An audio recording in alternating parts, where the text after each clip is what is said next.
Coucou. Eh bien, voici l'histoire de l'ogre Baborco.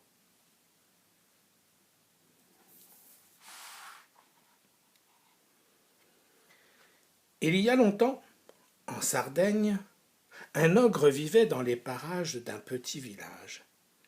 Il s'appelait Baborco. C'était un ogre énorme et il dévorait tout sur son passage. Les parents tremblaient de peur pour leurs enfants. Un jour, de belle humeur, l'ogre dit aux gens du village : « Si vous m'apportez chaque jour un bon repas, de quoi remplir mon estomac, je ne toucherai plus à vos petits. Promis. »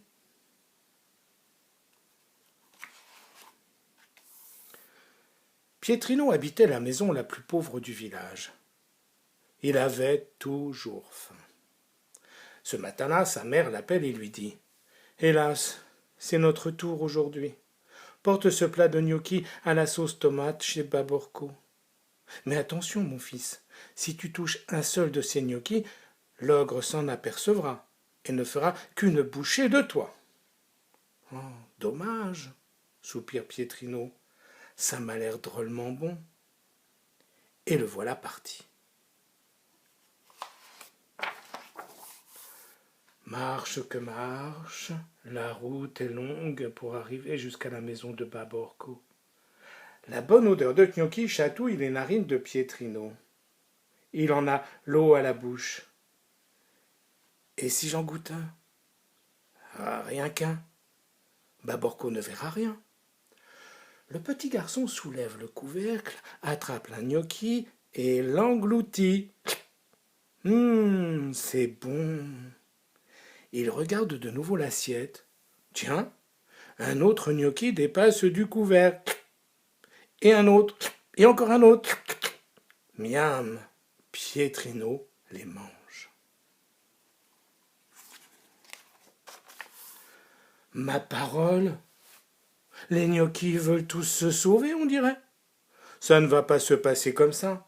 Pietrino les avale tous sans exception. Quel régal! Mais il ne reste plus rien dans l'assiette.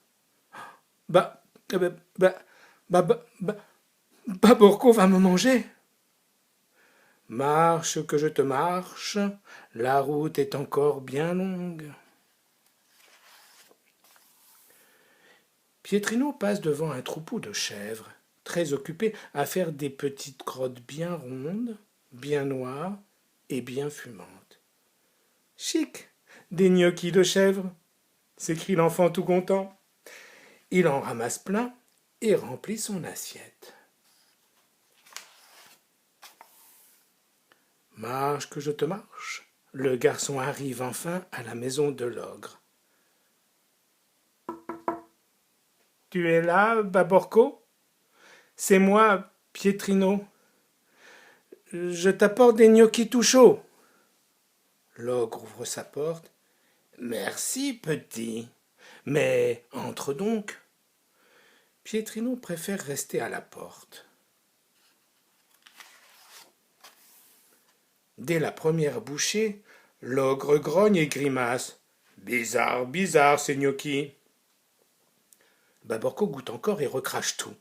Il est rouge de colère. Mais c'est du caca que je mange là! Aussitôt, Pietrino s'enfuit à toutes jambes en direction du village. L'ours lui crie : « Cours, Pietrino, cours autant que tu voudras. Cette nuit, tu ne m'échapperas pas. »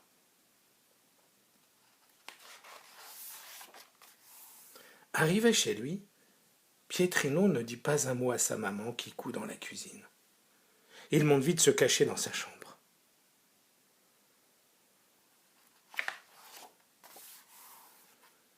La nuit venue, Baborco est là, au pied de l'escalier. L'ogre grogne et grommelle. « Pietrino, c'est moi Baborco. Je suis sur la première marche. J'arrive en haut.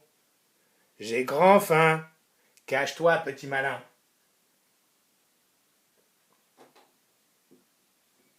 L'enfant se cache sous son drap. Pietrinello, c'est moi, Baborco. Je suis sur la 2e marche, j'arrive en haut. Je ne suis plus loin. Cache-toi dans un coin. L'enfant se cache sous son matelas.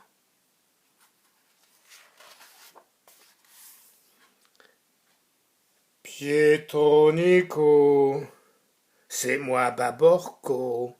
Je suis sur la 3e marche, j'arrive en haut. C'est bientôt fini. Cache-toi sous ton lit. L'enfant tout tremblant se cache sous son lit. Pietretto, c'est moi, Baborco. Je suis sur la 4e marche, j'arrive en haut, je vais apparaître. Cache-toi sous la fenêtre. L'enfant claque des dents et se cache sous la fenêtre.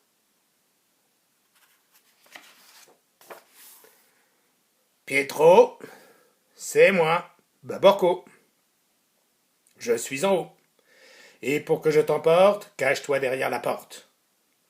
L'enfant obéit. La porte s'ouvre et mange que je te mange. En une bouchée, Baborco avale Pietrino tout rond. Le ventre lourd, il s'allonge sur le lit du petit garçon et s'endort. Il ronfle, Baborco. Il ronfle fort.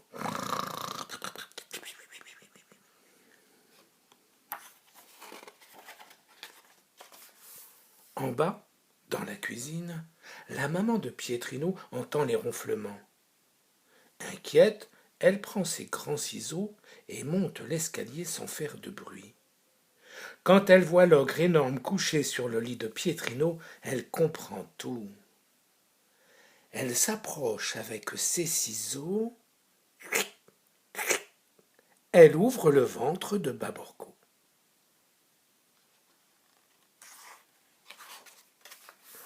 Elle en sort son Pietrino, tout penaud. « Je te jure, maman, plus jamais je ne donnerai de caca de bique à Baborco. »« Mais si, crétino, répond sa maman. Prends le panier et allez oust. File me ramasser tout le crottin que tu trouveras. »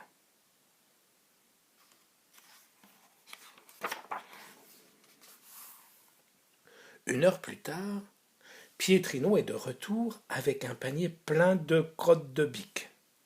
Il le vide dans le ventre ouvert de Baborco.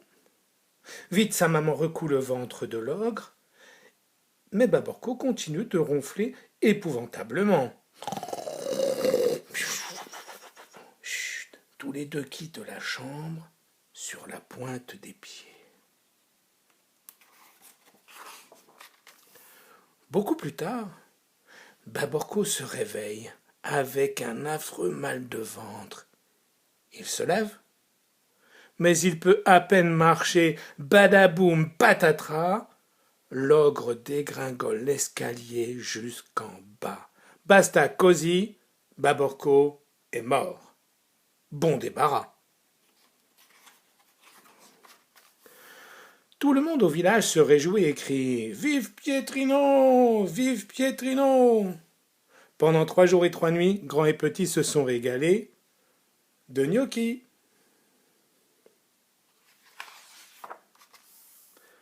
Et le conte est bien fini. Voilà, c'était l'histoire de l'ogre Baborco. Alors, même pas peur? À bientôt.